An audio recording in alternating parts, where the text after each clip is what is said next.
বন্ধুসকল নমস্কাৰ। এটা কথা কওঁ, আপোনাৰ ধৈৰ্য নাই, আপোনাৰ একেবাৰে ধৈৰ্য নাই। কাৰণ মই জানো এই ভিডিঅ'টো আপুনি কমপ্লিট শেষলৈকে নাচায়। কিয় চাব? কাৰণ আপোনাকতো জমনি ভিডিঅ' লাগে, ফানি ভিডিঅ' লাগে। জমনি ভিডিঅ' চাই থাকক আপুনি।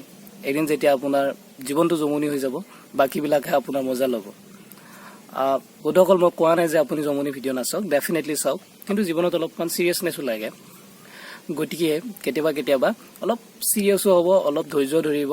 কাৰণ ধৈৰ্য যদি আপুনি নধৰে, ধৈৰ্য নধৰাৰ ফলত বহুতো সমস্যা হ'ব পাৰে। কেতিয়াবা আপুনি দোকানত গ'ল, দোকানী আপোনাক ঠগাই দিলে। কিয় ঠগাই দিয়ে? কাৰণ আমাৰ ধৈৰ্য নাই। আপুনি দোকানত গ'ল, 30 টকাৰ আপুনি বস্তু কিনিলে, 70 টকা দোকানীয়ে ঘূৰাই দিলে। সেই 70 টকা ঘূৰাই দিওঁতে আপোনাক 7খন 10 টকীয়া নোট দিব, তাৰ মাজতে এখন 10 টকীয়া ফটা 10 টকীয়া এখন তাতে আপোনাক দি দিব আৰু আপোনাক চুনা লগাই দিব। গ'ল নে আপোনাৰ 10 টকা এটা? কাৰণ আপোনাৰতো ধৈৰ্য নাই। আপুনি পইচাকেইটা পালে, লগে লগে লৈ ঠিক আছে গুচি গ'ল। আকৌ সেই একে দোকানীয়ে কেতিয়াবা ধৰক আপুনি 70 টকাৰ বস্তু কিনিছে, 30 টকা ঘূৰাই দিব লাগে। দোকানীজনৰ কাষ্টমাৰ বেছি আছে, গতিকে দোকানীজনে আপোনাক 30 টকা ঘূৰাই দিব লাগে। ভুলতে তেওঁ 130 টকা ঘূৰাই দিলে।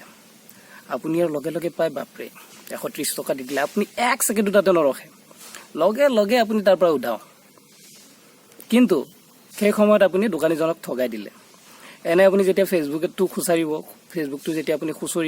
ফেচবুক খুচৰিলে আপুনি দেখিব যে যিকোনো ভিডিঅ' এটা চাব, আপুনি যিকোনো কমেণ্ট চাব, ইমান ধুনীয়া ধুনীয়া কমেণ্ট বা ইমান ধুনীয়া ধুনীয়া পোষ্টবিলাক লিখে আমাৰ মানুহবিলাকে। আপোনাৰ এনেকুৱা লাগিব যে পৃথিৱীখন ইমান ধুনীয়া, আমাৰ সমাজখন ইমান ধুনীয়া, ইমান ধুনীয়া ধুনীয়া, ইমান ভাল ভাল মানুহেৰে পৃথিৱীখন ভৰি আছে। যিজন মানুহে অলপ আগতে 1 মিনিট আগতে এটা পোষ্ট দিছে যে আমি মিলা প্ৰীতি থাকিব লাগে, ওচৰ চুবুৰীয়াৰ লগত খুব ধুনীয়াকৈ থাকিব লাগে, ইজনে সিজনৰ হেল্প কৰিব লাগে, সেইজন মানুহে ভিডিঅ'টো আপলোড কৰাৰ পিছ মুহূৰ্ততে সন্মুখৰ ব্যক্তিজনৰ সৈতে সৰু ঘটনা এটাৰ কাৰণে কাজিয়াত লিপ্ত হৈছে। গতিকে এই চলি আছে আমাৰ সমাজত।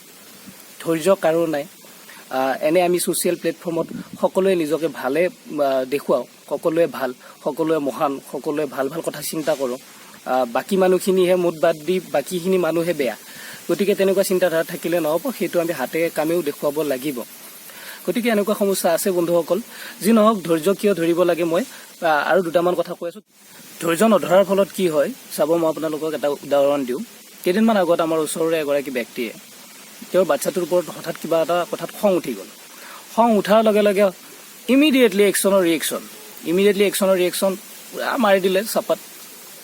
ল'ৰা বেহুচ, বাচ্ছা বেহুচ হৈ গ'ল। বেহুচ হৈ যোৱাৰ পিছত এতিয়া মাত বোল নাই ল'ৰাটোৰ। যেতিয়া মাত বোল নাই, পিছ মুহূৰ্ততে সেই ল'ৰাটোক মেডিকেলত নিবৰ কাৰণে তেখেতে পইচা বিচাৰি আছে। এইফালে ফেমিলিৰ মানুহৰ একেবাৰে গালি গালাজ, নানানটা সমস্যা। গতিকে তেখেতে যদি অলপ সময় ধৈৰ্য ধৰিলে হয়, একশ্যনৰ ৰিয়েকশ্যন লগে লগে নিদি কমচে কম 5 ছেকেণ্ড 10 ছেকেণ্ড তেখেতে ৱেইট কৰিলে হয়, তেনেকুৱা এটা ঘটনাৰ সৃষ্টি নহ'ল হয়। এনেকুৱা বিভিন্ন ঘটনা আছে, বিভিন্ন সমস্যা আছে, বিভিন্ন ঘটনাৰ আমি সন্মুখীন হওঁ, য'ত আমি ধৈৰ্য নধৰাৰ ফলত আমি নিজে বিপদত পৰি যাওঁ। বন্ধুসকল, আজিকালি চাব আপোনালোকে, চব ক্ষেত্ৰতে আমাৰ ধৈৰ্য একেবাৰে নোহোৱা হৈ গৈছে। আমাৰ পেচেঞ্চ লেভেল একেবাৰে ল' হৈ গৈছে। আমি ক'তো ধৈৰ্য ধৰি থাকিব নোৱাৰোঁ। এটা কামত আমি ধৈৰ্য ধৰি থাকিব নোৱাৰোঁ। ডেকা ল'ৰা ছোৱালীখিনিৰ কথাই ভাবক, যিসকলে প্ৰেম কৰি আছে, প্ৰেম কৰা ল'ৰা ছোৱালীটো একেবাৰে ধৈৰ্য নাই। লগে লগে মেছেজ এটা দিলে মেছেজৰ ৰিপ্লাই ইমিডিয়েট লাগিব। আৰু বহুত ক্ষেত্ৰতো হাত কটা-কটি বিভিন্ন ধৰণৰ ঘটনা ঘটি যায়। গতিকে আমাৰ পেচেঞ্চ নাই, ধৈৰ্য নাই। কিন্তু ধৈৰ্য ধৰিব লাগিব। কিবা এটা পাব লাগিলেতো ধৈৰ্য ধৰিবই লাগিব। খেতিয়ক এজনেও খেতি কৰি ধৈৰ্য ধৰিহে কিছু মাহৰ পিছত কাম কৰিহে তেওঁ ফচল পায়। গতিকে যিকোনো কামৰ ক্ষেত্ৰত আমি ধৈৰ্য ধৰাটো একেবাৰে বাঞ্ছনীয়। যদি আপুনি ধৈৰ্য ধৰিব নোৱাৰে ন, তেতিয়াহ'লে আপুনি সফল হ'ব নোৱাৰিব। গতিকে ধৈৰ্য ধৰিবলৈ শিকক। যেনেকৈ ময়ো ধৈৰ্য ধৰি আছোঁ যে মোৰ ভিডিঅ'ত লাইক আহিব, মোৰ ভিডিঅ' আপোনালোকে চাব আৰু ছাবস্ক্ৰাইবাৰো বাঢ়িব। গতিকে ঠিক আছে, ধন্যবাদ বন্ধুসকল, ভালকৈ থাকিব।